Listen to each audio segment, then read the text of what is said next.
Welcome to this week's edition of the Commercial Real Estate 101 Meetup Group. For those of you guys who are tuning in for the first time, we actually started this group back in 2020 to be kind of the watering hole for commercial real estate. And today we have the honor of interviewing George Pino, who we've actually connected with, I want to say it was about a year or two ago. Yeah. And obviously we've, been connected on LinkedIn for quite some time now. So I'm really excited to kind of talk a little bit about your journey and really about starting a brokerage, because I know there's a lot of people out there that are listening that are probably in that same boat where they've been in their business for a while now, and they're looking to potentially start their own thing. So I appreciate you taking the time this morning.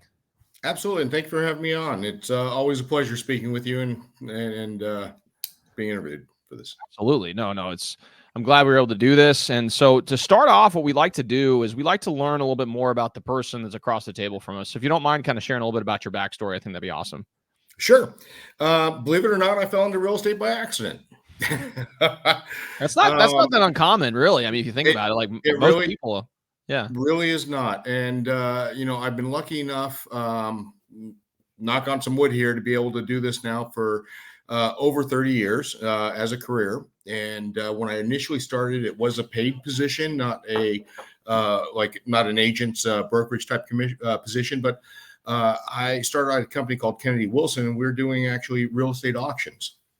And I came in, honestly, a friend of mine called me up and said, "Hey, can you come in and help answer some phones and do some stuff, just general stuff?" And at the time I had my own business, right out of college. I was actually designing, of all things, T-shirts and things.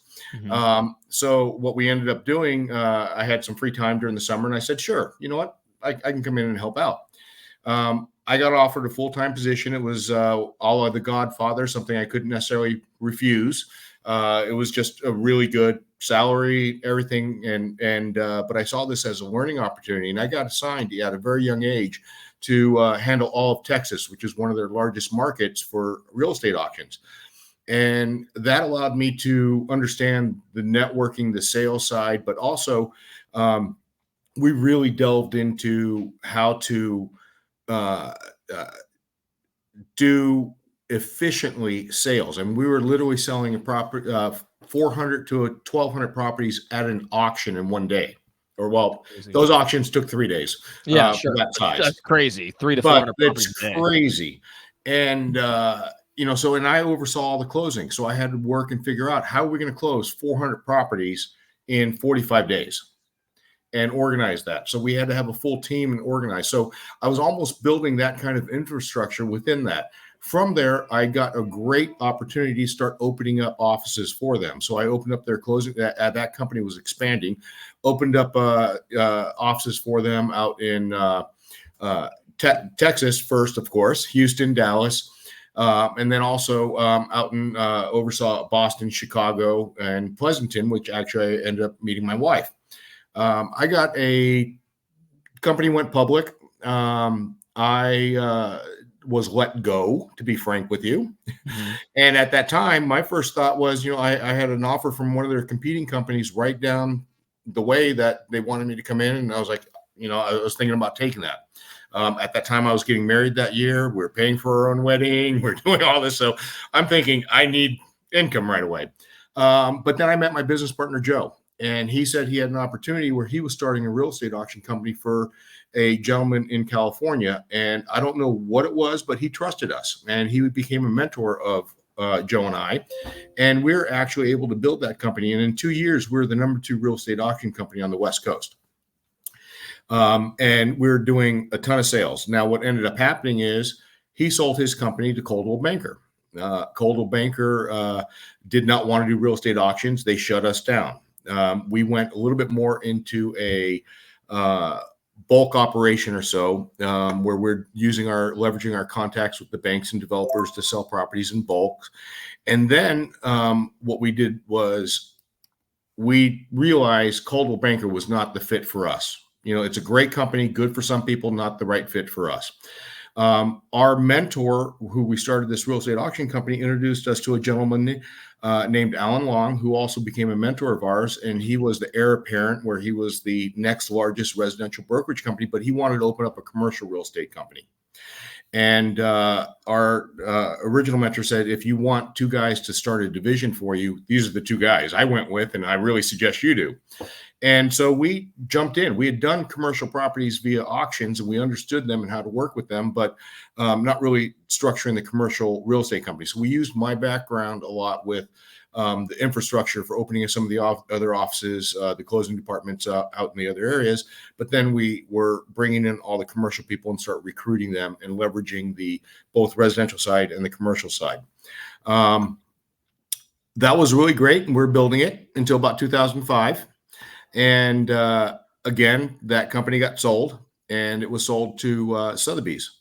And, Sotheby's is actually a licensed name by NRT, who also owns Coldwell Banker. But they were licensed to do residential real estate, and they couldn't really do straight commercial. They can do multifamily, things like that, but they didn't want to do straight commercial. We actually were doing enough commercial at that time that we were on their radar, and they didn't want the signage, Sotheby's signs, they didn't want the brand watered down by putting up like on industrial properties and commercial properties that weren't the luxury type look. So they shut us down. They gave us literally 30 days notice, or no less than that. On December 9th, December 9th, 2005, they said, we're shutting down December 31st, 2005. At the time, my business partner and I were like, well, what are we going to do? We weren't sure exactly what how we were going. We got the news while we were skiing with agents that we had recruited and brought on board. And we broke and thought about it. And we have an investment company. We're just going to really focus all of our attention on the investment company, doing very well. But then at lunch, we thought to ourselves, what are we going to do with the agents, that we recruited, we brought on board? I started making some calls to different companies in the area, seeing if any would take them on, making sure that there's no lapse in what they were doing. If they were doing multifamily, they could still stay on at Sotheby's, but some of the others we're looking at. So we started reaching out to different commercial companies that we knew in the area and said, you know what, they're shutting this down. Here's some really good people that you should hire. And a group of them came to us and said, Joe, you have your broker's license. If you start your commercial real estate company, we'll come with you. And although it wasn't what we originally wanted to do or thought about doing, it felt like it was the right thing to do. One, these were agents that trusted us. They came on board. They were working with us. They were building something with us, at the other company.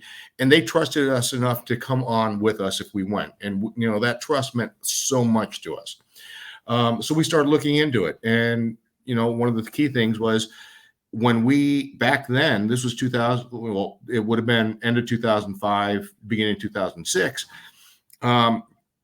We decided that if we were going to start a commercial real estate company on our own, that it would be a company, that we would want to go to as agents. So we wanted to address a lot of the stuff there. So Commercial Brokers International, that was the genesis of Commercial Brokers International. And actually CBI, over back then, we were young, couldn't really afford a lot of, the PR people or the graphic design people. So, logos and things like that were literally a drunken evening, or I shouldn't say drunken, an evening of dinner and a few drinks that energized the creative flow. And we'd come up with it. And CBI was the first thing because we thought of client's best interest. And we thought that was the biggest issue with commercial real estate, especially at that time. They didn't necessarily have the client's best interest. Everything was held close to the vest, or chest, so to speak. And, even CoStar was in its infancy for that. I mean, they'd been around for a good about 10 years or so, but they were still in their infancy getting the data and stuff. So there wasn't a lot of stuff was still done old school. I mean, heck, when we started, Microfiche was our analytical tool. Yeah.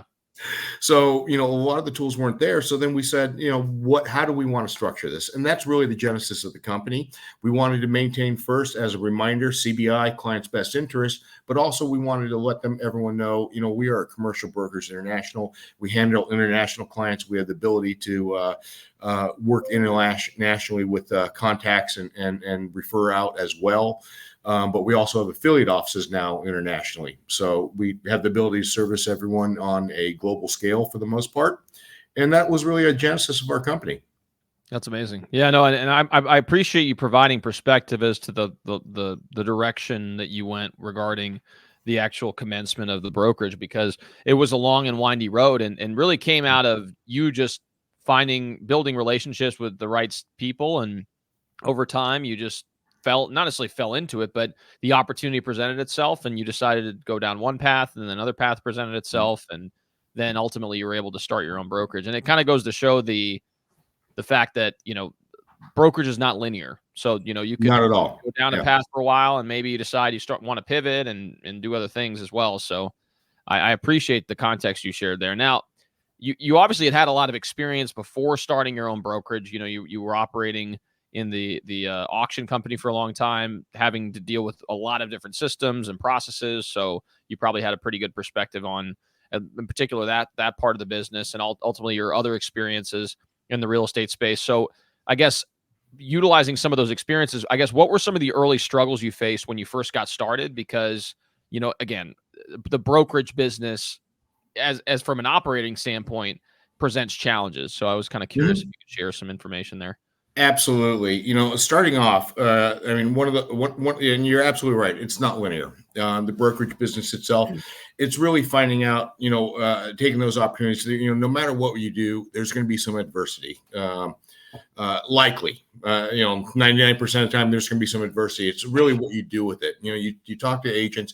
I've been lucky enough, like I said, to be in the business now for over 30 years. We've gone through 3 major downturns in the market and have successfully exited each of those downturns even stronger. And one of the main reasons we do that is we understand that it's not linear, that we have to look for the opportunity that's out there. The biggest issue that we had when we started off was no one knew our name.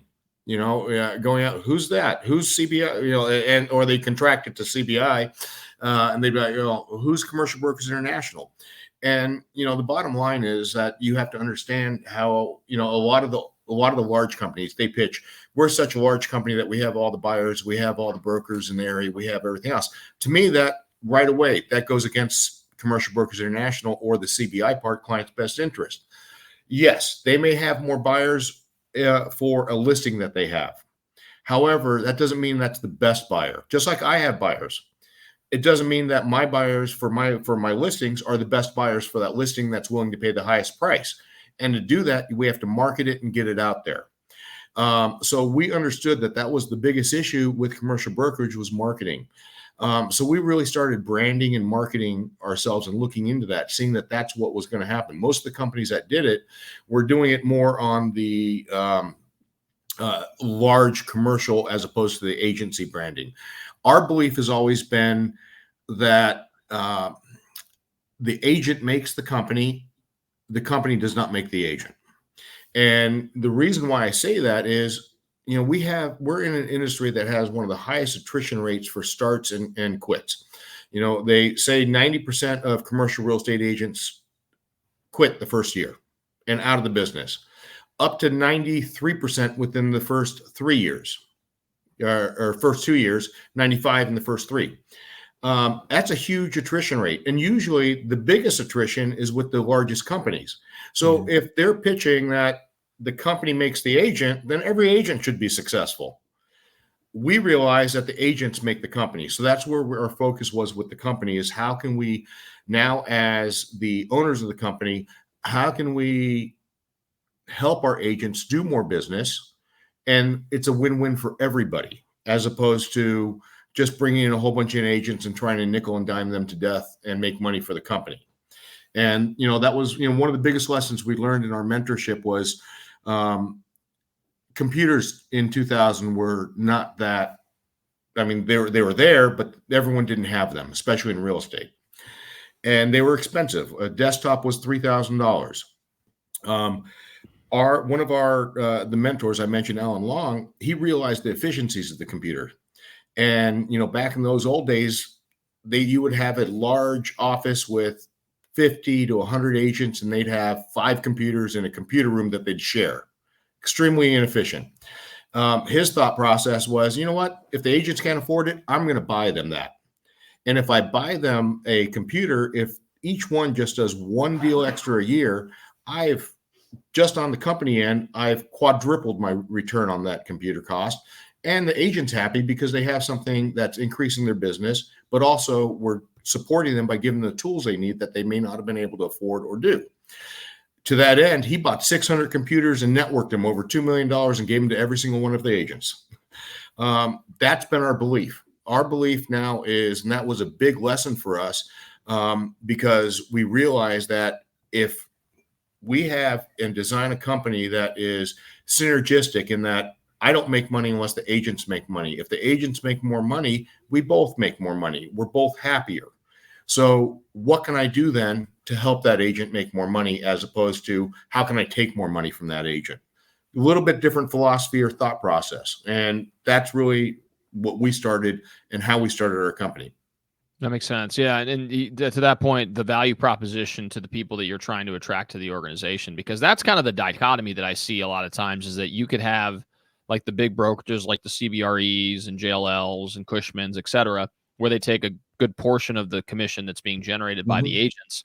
And granted, there's support that maybe you don't have at a smaller brokerage, but sometimes it feels like it's somewhat of a one-way type of interaction there, and the training may or may not be there, depending on whether or not you have a mentor that's willing to invest their time and energy into trying to make you that way. And then there's also the other side of the coin, where a lot of smaller agencies that take less of a commission split don't have the resources to be able to provide all these different additional services. And so really it becomes this thing where it's kind of like, it's kind of a balance. And I'm sure you're always having to manage that, because unless the agents are producing, the brokerage isn't making money, therefore you can't provide the things that you would hope to provide for these individuals. And I'm assuming, and maybe you can correct me, but when you first got started, I'm assuming there was a decent amount of capital outlay for kind of like a loss leader, where it's like you had to kind of put your money where your mouth was to start to kind of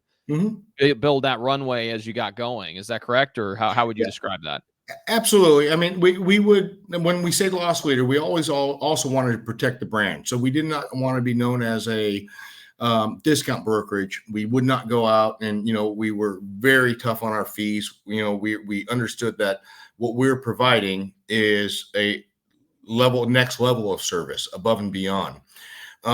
Now, so when we got started, we didn't do that so much, but for agents getting in, things like that, we may have given a little bit more of a commission split or so. But also, back then, you're absolutely 100% correct in that a lot of the tools had to be done by hand. You had whole teams that were analytical teams inside brokerage companies. And up to about 5 years ago, it was still being done that way. And a lot of the large firms still do it. But there are so many new tools now, especially even just CoStar that's available, that can give you the same analytics. I mean, I know a very large company that did side-by-side testing with their analytical team and CoStar analytics. Their analytical team took 2 weeks to put together the analysis for their submarket. CoStar did it in about 2 hours. They compared the data and they were the same. That analytical team is no longer at that company. They ended up joining CoStar and just keeping it there. There are nowadays, especially with AI tools and things like that, there's a lot that's out there. You have a lot of investments with the larger companies that are going on the AI tools, but here's the big difference between, I think, the large companies and smaller companies such as ourselves, or more localized boutiques, I guess, for lack of a better word. It's that all the AI that most of the large companies are looking at is back end to cut their expenses. Okay. Which is great, but it doesn't help the agents as much. It helps the company. Most AI is all back end driven, whether it's databasing, whatever it is. All the AI that we're incorporating is lead gen. The back end, we can always figure out and do that. I mean, that's something that we bring to the table. We had to have that back end anyways when we were doing real estate auctions, how we're going to structure it and close it and do everything. When you're doing 1,000+ properties at a time, you have to understand the back end and how to get all that done. So for us, though, what's the biggest, and when you talk to the agents, what's the most important to them? Would they rather have more qualified leads or an easier back end? they're going to want more leads.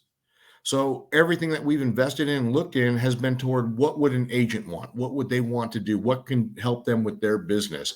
Even on our marketing side, when you look at our marketing and branding, we brand our agents. Most large companies don't like to brand the agents because all of a sudden when an agent becomes branded and they have their own name, they're not locked into that company. They realize it's not the company that's making the success, it's the agent making the success. And so a lot of companies and large companies will not allow their agents to brand themselves. They have to go through all their marketing to do it, and all their marketing is based upon the company. Unfortunately, for us to stand out, and I think we have some of the best SEO in the market, we also looked at, well, how are we going to address that? Most companies hire marketing, advertising people that are within their field of real estate. Well, that doesn't change anything, though. It doesn't bring new ideas. It doesn't bring new innovations. So when we saw videos becoming the newest thing, this was probably 8 years ago, we had an opportunity to bring in a new marketing person. We brought somebody in. It wasn't a real estate person. She came from HBO to show us how to do videos and edit them and get them excited, get them looking at it.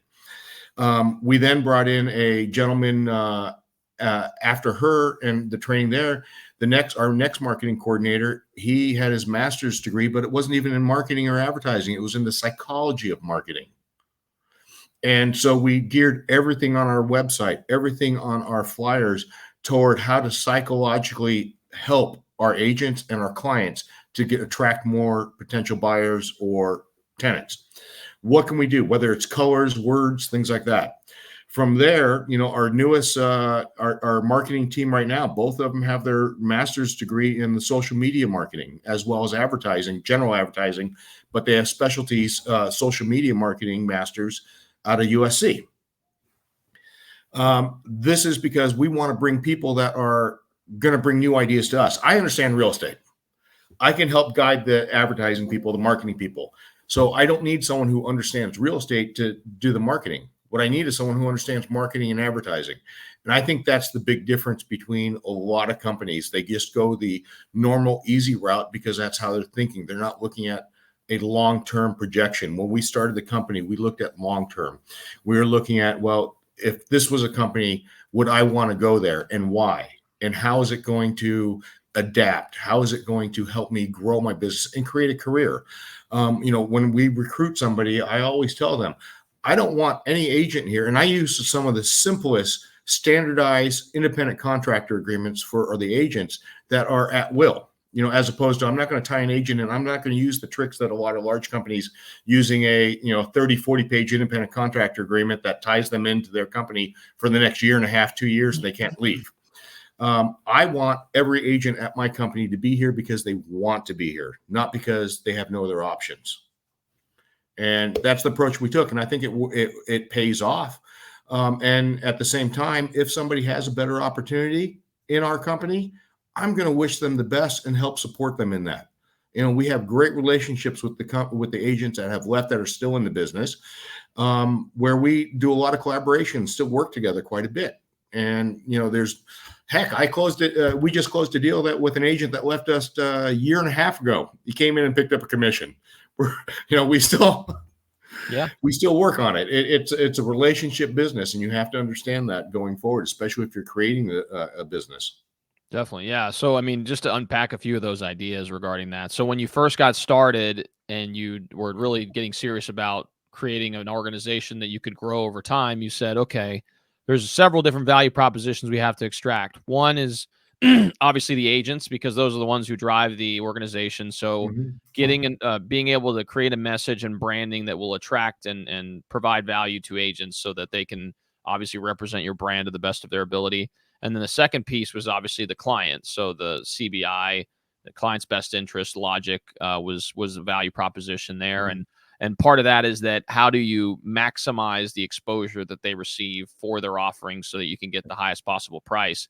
And, just because you have a set buyers list that from your side, you could potentially benefit from, I don't know if California, you could do dual agency, but, you could potentially benefit from doing both sides of the transaction. That's not necessarily the motto that you're approaching. You want to be able to make sure that your clients have the broadest possible marketplace to be able to leverage from. So those are the two pieces that you really wanted to make sure was hitting home with whoever you were pitching the business idea to. Now, when it comes to, you sat down, you had that meeting, you said, okay, this is the plan of attack of how we want to provide that value proposition to the marketplace.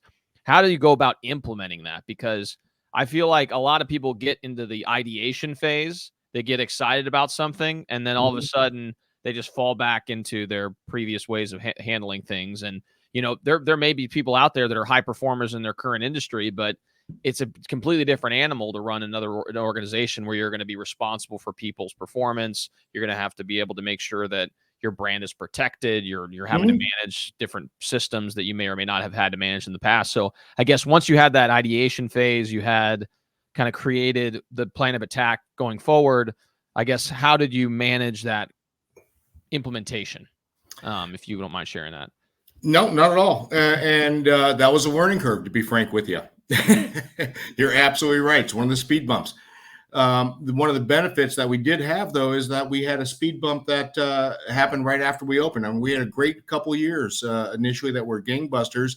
And then there's something called 2008-9 hit, and everything stopped. It allowed us to readjust. We had to start looking, well, what can we do for our agents? We had to start thinking about creatively how we're going to go and go out and expand and explain. Even talking to our clients, going out for new business. And this was actually something that we were able to learn a little bit from when we did real estate auctions. We went from a company, Kennedy Wilson, that at the time that when we had left, was the largest real estate auction company, not in the U.S., but the world. They had offices in Japan, in France, in London as well.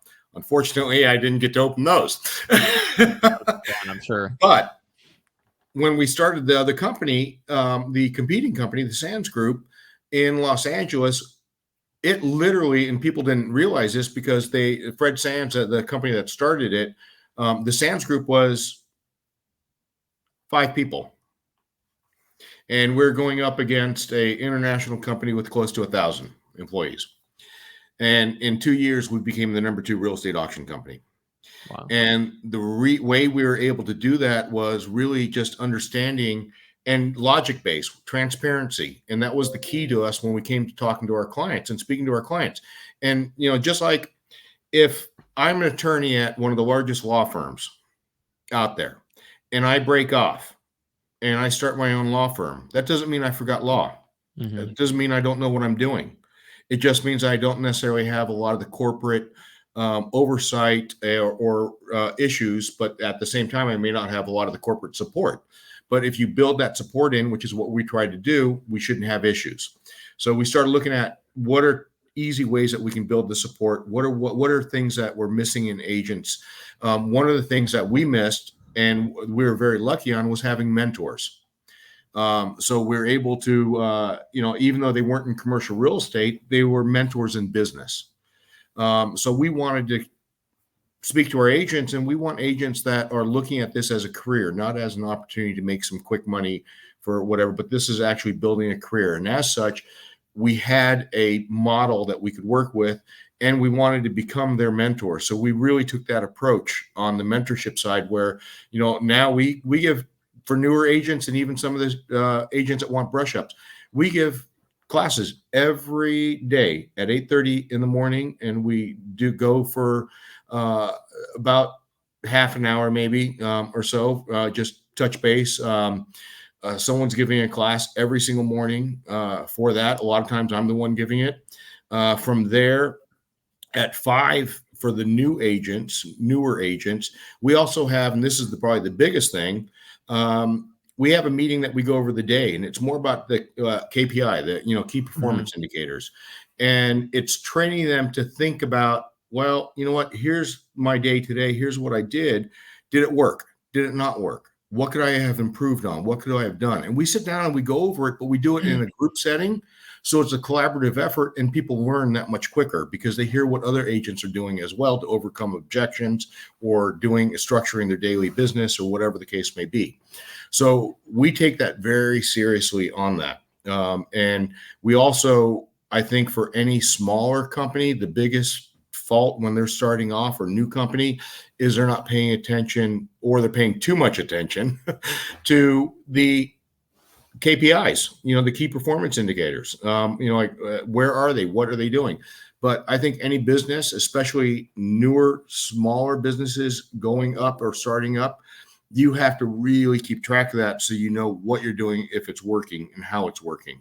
And, that was one of the biggest things. You have to be able to adjust quickly, adapt quickly. And that's what I love about smaller brokerage companies is, you have these large companies, the CBREs of the world, Marcus Millichap, Colliers, Cushman, Wakeman. They're battleships, strong and powerful, but they sure don't turn very quickly. Mm-hmm.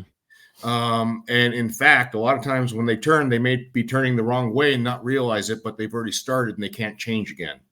There's a company out there way back in the day in 2008 called Grubb & Ellis. Mm-hmm.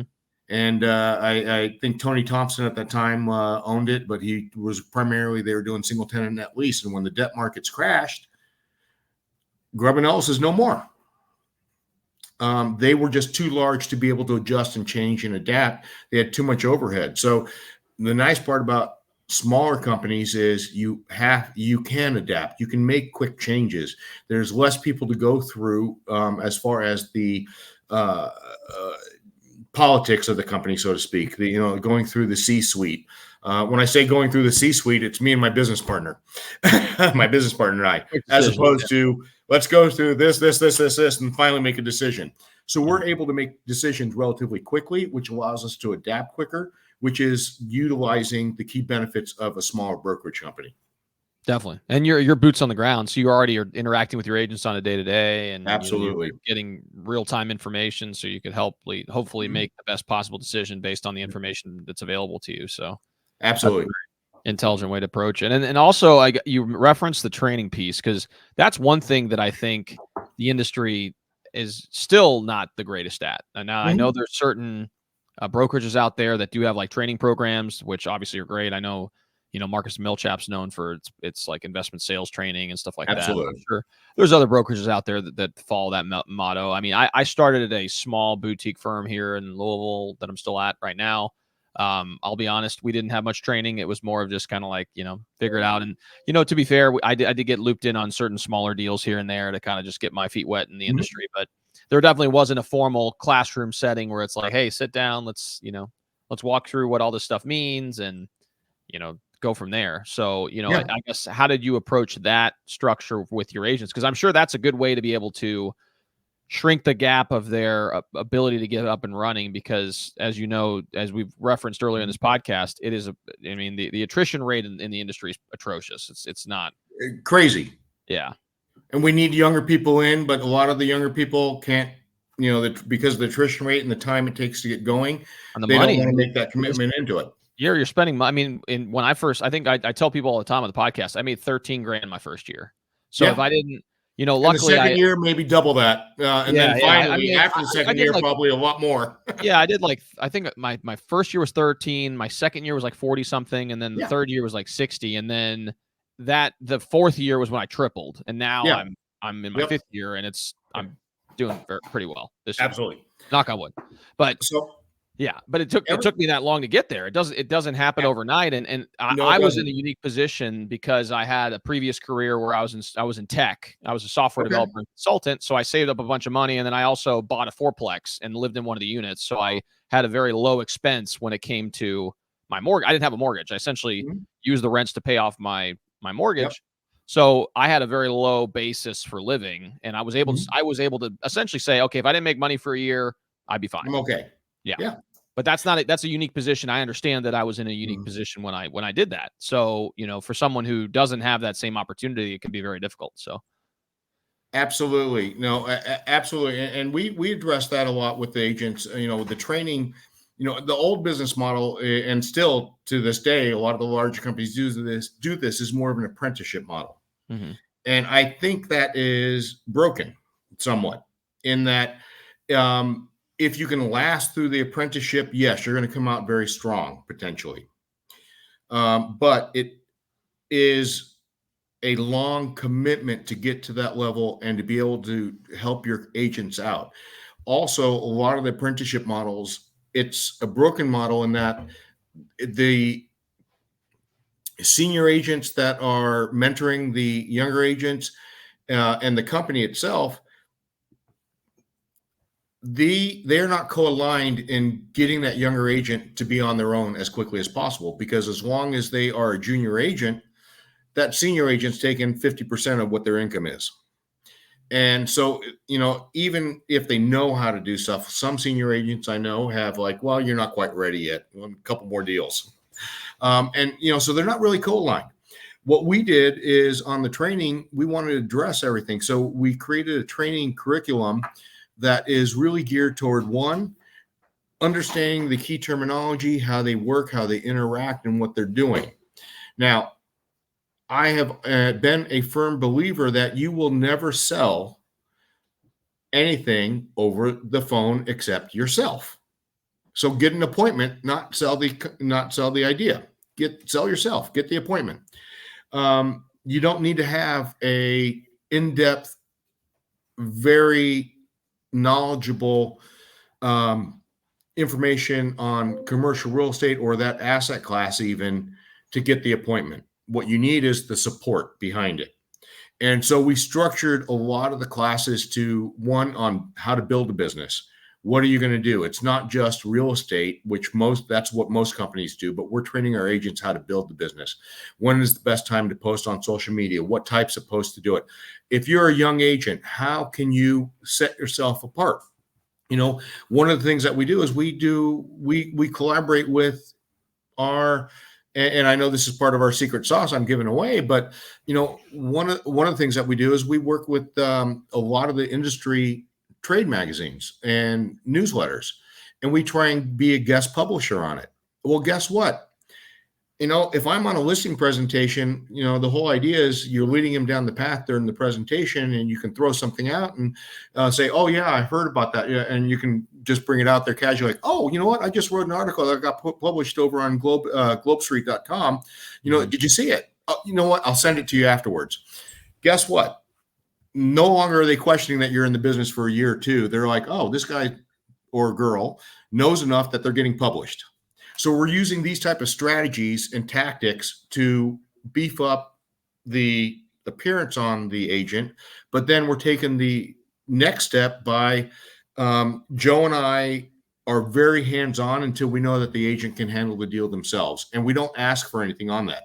We look at that as, I'm the owner of the company. I'm getting the company side. I'm here. You're here because you wanted our mentorship and our guidance. This is what we're going to do. I will go on any listing presentation with a new agent. I'm not going to sit there and say, you got that listing because I came on it. I want 50% like every other company out there. I'm saying, you know what, we're going to do this. And I'm also going to be involved after that to guide you. Now, if I'm doing the actual work, it's going to be a different conversation, but almost all of it can be done. And if it can't be done, we have a very quick, transparent conversation with the agent saying, I think you need to bring a senior agent in to help you with this because I think this is a little bit over your head. Never have we had a problem with that because they're not forced to do it. They realize that there's a benefit for them doing it. And that's where it lies. That's where the biggest thing, I think, with commercial real estate companies, the issue when it comes to the training or collaboration or working with the agents is a lot of it's just not co-aligned with the agent. Agents feel that they're being pushed to just generate income without getting anything in return. And it really has to be a two-way street. It has to be, you have to be able to offer things to the agents to help them build their business. And, it can be something as simple as, even understanding how to, heck, some of the classes we go into, what are some of the tax benefits of being a real estate agent? Yeah. And how to use that and how to structure your business so that you're going to be in it for the long term, that you're going to be able to weather the downturns in the submarkets that you're in, things like that. So our classes go not so much into the real estate aspect because I think that can be learned on the job, a lot of it, but it goes more into actually building a business. Definitely. No, and that's super helpful. And I think that is an area that is very much of value to agents Mm-hmm. because obviously you'll eventually learn as you go. I mean, if you get hit in the head enough Yeah. times, essentially at some point you're gonna be like, maybe I shouldn't put my face there. Maybe I shouldn't do that. Yeah, maybe I Hopefully. shouldn't do that. But if you can limit, or you can, if you can learn from other people's experiences, and in particular when it comes, you talk about like structuring your business, because we're all entrepreneurs. As an agent, Mhm. you are running your own independent silo of a business. Absolutely. So you need to understand all the nuances that go along with that. There's an accounting piece. There's the sales piece. There's the operations piece, and so you're essentially training them to be more effective Mhm. entrepreneurs in their own right, which is, you know, that's obviously of extreme value. And again, not everyone's going to make it as an agent. More so, obviously, the monetary side regarding just sticking around, but also more so, it's a personality trait. Like you have to really want to be in that type of environment and Yes. thrive in that environment to really want to stay in the business for 5, 10, 15, 20 years. And that's fine. I mean, if it's not what you're interested in, great. That's fine. There's plenty of Absolutely. I careers mean, out there are there. lots of worker bees, and that's the majority of the people, and that's great. I mean, Mhm. they support the economy, they support the businesses, they do all of that. But then you have, like you said, entrepreneurs, and we actually tell this to every single one of our agents when they start off. We say that you are an entrepreneur. We are looking for entrepreneurs. In fact, although you're with our company, you are running your own business. Mhm. Now, look at that as your business. Who's your competition? What are they doing? Now, what are you going to do to set yourself apart from that competition? Just like, and then we liken it to, if you're a retail store and all your retailers are open from everybody else is open from, 9 a.m. till 6 p.m. Well, okay, great. Should you be closed during those times? Probably not. But at the same time, there may be some opportunity to expand your hours and get clients. So there's different things that we do, liking it and showing it to business, but using analogies on that side so that it is that entrepreneur mindset that you are running a business. And then also then being able to show them how to connect the dots. I think that's one of the biggest things is people understand the concepts. They can repeat it, they can go over, but actually putting them into action is the hardest step. And if you can ask 1,000 people at the USC School for Entrepreneurship, um, or well, there's not 1,000 there, but Mhm. a few hundred, and they're going to understand how to start a business. How many of them are actually going to be successful?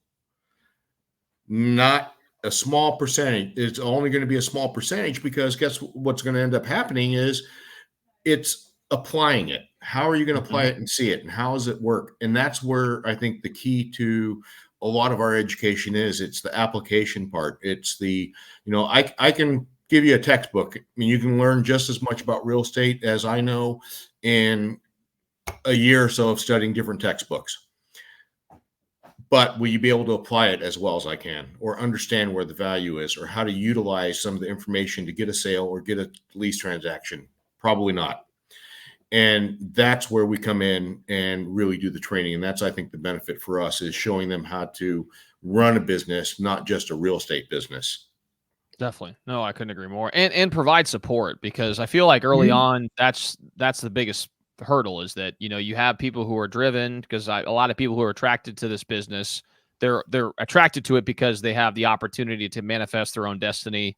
A lot of them are entrepreneurial, a lot of them are driven. So that piece I think is somewhat taken care of in the personality traits of individuals who are attracted to this business. But I think what oftentimes, and we've talked about this plenty of times during the podcast, is that those early years are not always easy. You're going to No, face a lot of no. issues. You're going to face a lot of turmoil. You're going to face a lot of disappointment.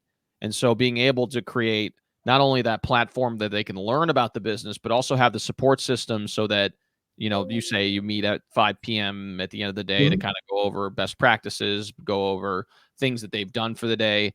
And sometimes like doing that, and I've done that a lot, where it's, I say, okay, well, as long as I've done XYZ during the day, I'm fine, because I know it's a compounding effect. Mhm. So sometimes putting that into perspective on a daily basis versus, sitting in the moment and being like, man, I'm just not getting the results I need. Mhm. But if you were to track all that every day and then you look back 3 months, you're like, oh, I made how many cold calls? 1,000 cold calls, whatever that number is. Oh, how many people did I meet over the last 3 months? Yeah, A few people. That's going to lead to something, right? Or how many, absolutely. the branding, all the branding that I did, the articles that I've written, all this other stuff. Like it's easier to put things into perspective if you track it, and then obviously have support of your peers, and hopefully at that point people can kind of feed off each other, and their drive to try to be as successful as possible. So.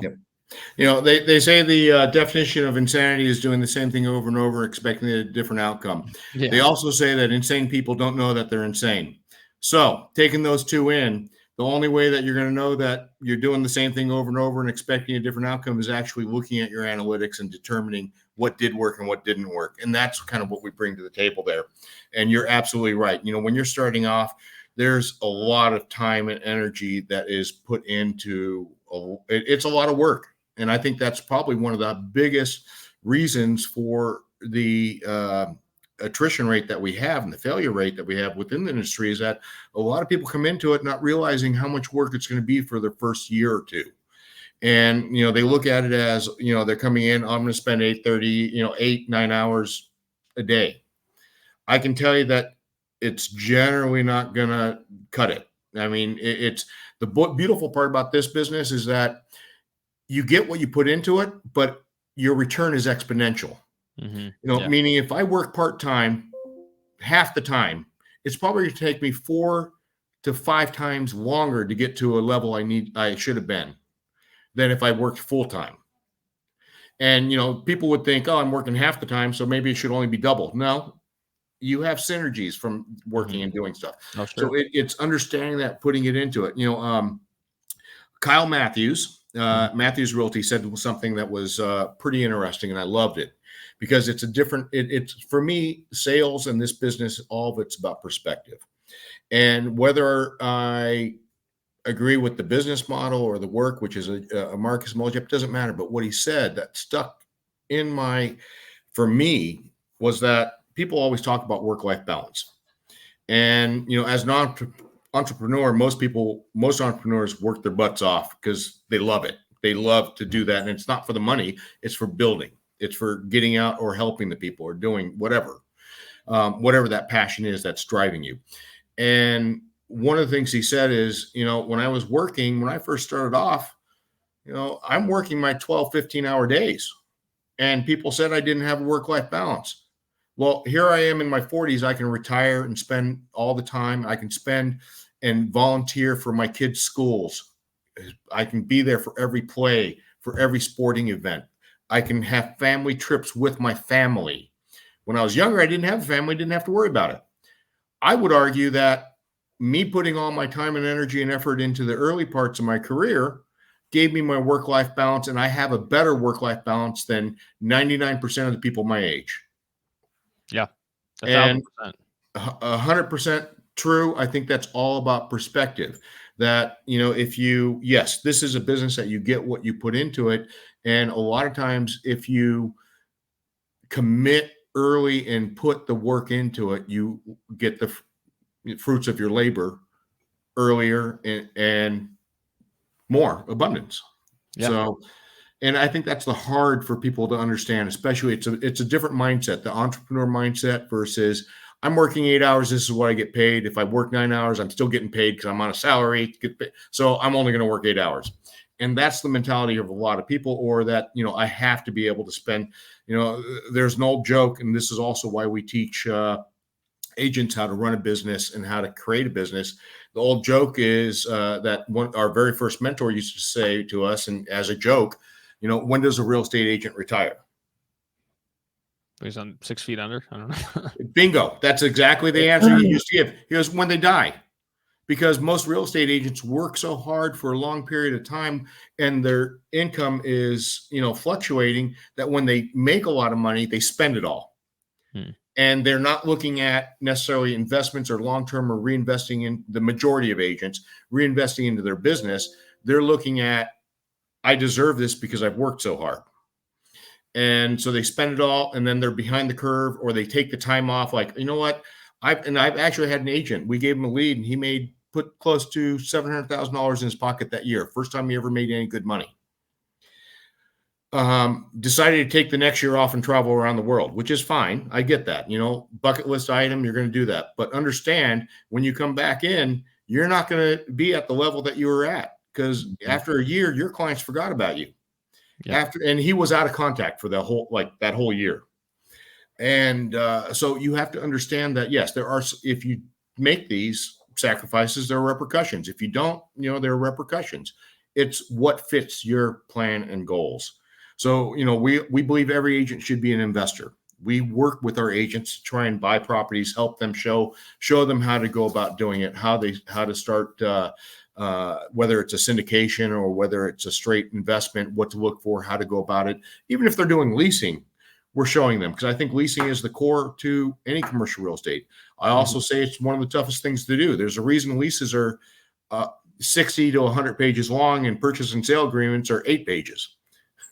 There's a lot more you have to take into consideration in a lease. It's a lot longer marriage, so but understanding that and showing agents that their business, if they build it, it's something that's sustainable and that you can sell down the road. Yeah.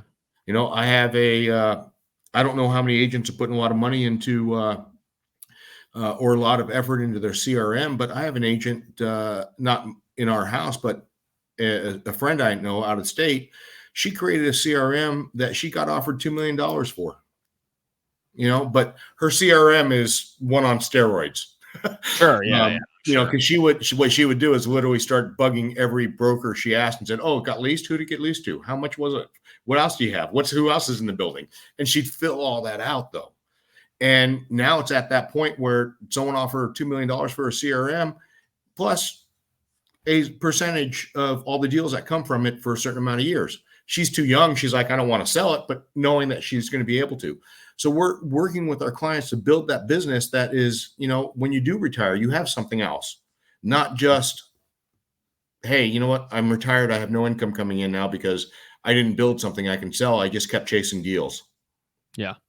Yeah, you get off that wheel. And really, I think it creates that symbiotic, or that almost kind of like positive flywheel, because obviously by you helping individuals in your organization be successful, it creates this loyalty and this kind of self-fulfilling prophecy where everyone's kind of working towards growing the organization. So, I mean, I think it just speaks to the cultural piece of the organization and what you're trying to foster within the organization, which is what ultimately it's going to become. And I would assume that over time, the people who align with that culture are going to be attracted to the organization. And if you're not necessarily in line with that culture, you're not going to necessarily be attracted to that organization, which is fine. But you want to be able to attract those individuals who kind of live and breathe those values that you aspire to in the organization. So absolutely. And a lot of that has to do with, we all work a lot in our industry. And we all spend a lot of time in there. And as sales agents and as entrepreneurs, most of us are type A personalities. But I think what's failed or not failed, or what some companies foster the whole, "Hey, I'm a guy, let's chest bump every deal and high five and whatever else." That's great. That's fine. I love that team building kind of thing. It doesn't have to be that so machismo about it, but I love that team building side. What I see, though, that is also that's kind of pulling back from the culture a little bit, is it's not so much that team building machismo kind of thing that you're going after. It's good to have that, but you also want people that are going to check their ego, so to speak. We need to have a fun work environment. We need to be able to enjoy times there. We've had agents that have come in, top producing agents that were just bad apples that no other agent, and we even let one of our top producing agents go, or rather we came to a mind where saying, we're getting feedback from every agent that they just don't want to work with you and don't trust you. So here are the issues and why. And you can either change it or maybe go to another company. He ended up going to another company, well, since then he's gone to 6 different companies, which probably tells a little bit more about the agent than anything else. But we always, from day one, I used to joke, I have a teenage daughter at home. I don't need any more drama in my life, so cut it out at the office. I don't like office politics. I don't like anything else. It's like, I come from a very old school mentality. My father was in the military for 30 years, from World War II, Korea, and Vietnam. My business partner, Joe, he's from a small town of 281 people, farming community. And surprisingly, we both had kind of the same upbringing with our parents, where, our fathers were, do what you say what you do. You can you can spend your entire life building a reputation. It takes one stupid thing to ruin it. So, and your handshake is as good as your word. Those are the 3 lessons that we both learned from both of our fathers. And we took that to heart. And, so coming in, we have some of the top producing agents in the nation in our company. You would never guess it talking to them. They're open. They would talk to the people. They're open for education. Heck, one of the most impressive people I've ever met, a gentleman named Bob Knackle. He's considered probably one of the top performing agents of all time. His annual sales were like my career sales. It's ridiculous. When you have $2-3 billion in sales in a year, like, okay, you're a little different level. But when I first met him, what I was shocked about was how open he was to talk about what his experiences were, what his issues were building his career and company, what he did to create value. He just was open and sharing. You would never guess that this is the top producing agent in the nation. And I think that when at a certain level, you realize you don't need that ego. It becomes more, I love this industry and I want to bring the entire industry up. I'm not in it for myself. I love the industry. And I think that the industry can be better for our clients as well as for myself. And I want to be part of creating that. And that's, we're always evolving. How we did things in the 70s was different than how we did things in the 80s and the 90s and 2000s. And today even, we're seeing a big change with AI. It is leveling the playing field with a lot of the smaller firms compared to the national firms. And actually, to be frank with you, that field leveling has already been there. Most of the tools have been there. It's just that a lot of the smaller companies, as you mentioned earlier, Raphael, don't have the resources to commit to the investment. But if you do, you can compete against any other company. I love going against some of the larger companies, and I have a pretty good success rate against them. That's amazing. Yeah, no. And I appreciate the insights there. And to your point about, the humility piece, we had the chance to interview Bob on the podcast, and you're always struck by to your point, one of the top producing agents of all time. Literally, when you talk about pantheon of brokers, he's got to be on the Mount Rushmore. Yet he is he has extreme humility. And I think part of the reason he had so much success was for that exact reason, because Absolutely. I think people are attracted to those types of individuals that they're about their business. They get things done. They show you what is possible, and then they invite you to come along in a way that kind of inspires people to want to be in that organization. And so, I was obviously very surprised that he was operated in that manner, but after having talked to him, I realized why he's had so much success. And to the point that you guys have had a ton of success in your own right, and because of the fact that you've committed yourself to fostering those that you are inviting into the business. And I think that may be the moral of this entire conversation, is that if you're going to start an organization, be deliberate about understanding the value proposition you're going to offer to the people that are ultimately going to be running the organization, which is your agents, and then and obviously having a value proposition for the clients that you serve. So, yeah. Yep. No, absolutely. And I've always said, if you don't chase the deals, chase the relationships and create those, then the deals will follow. And creating those relationships is about understanding, what can I bring that's going to add value or better the industry, or better, what can I do better?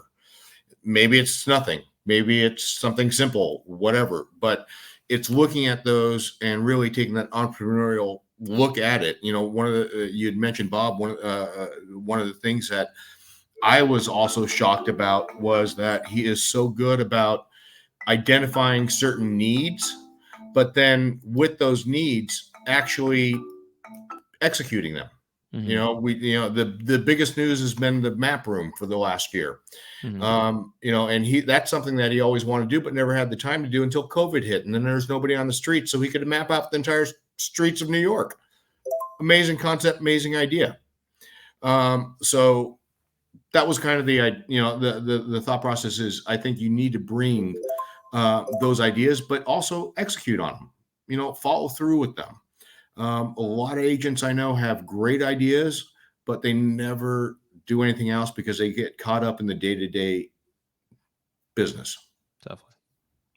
Well, George, I definitely appreciate your time today to be able to share some insights. I know there's a lot of people who've been listening to the podcast that will gain some value in understanding if they do decide they want to pursue something of their own, as far as creating an organization, that they've got to be consistent about the value proposition that they're offering to the marketplace, both to your clientele that you're serving and ultimately to the people that are going to be growing the organization, which are the agents. And so I think there's a lot of positive nuggets to be able to extract from this conversation.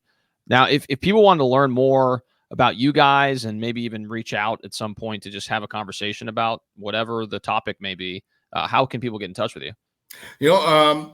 Easiest way, they can just reach out. I'm usually my fastest response is through my emails, but they're welcome to call. I actually do have conversations because I try and learn as much. I learn as much from new agents as they learn from me, because I'm listening to what they're trying to come in and bring in. And I love having these type of conversations because I'm always looking for, that I may be wrong. That's a different perspective. How can I adjust that and see what's happening? And I think that keeps us on the edge. So email's the best for me, Pino, Pino, kind of like the wine, but no T, at cbicommercial.com. That's awesome. Well, I'll go ahead and include that in the description as well. So if you guys if you guys are watching this on YouTube, we'll go ahead and include in the description. If you guys are listening to this in podcast format like Spotify or Apple Podcasts, it'll be in the description as well. So again, George, thanks so much for stopping by. I really do appreciate your time.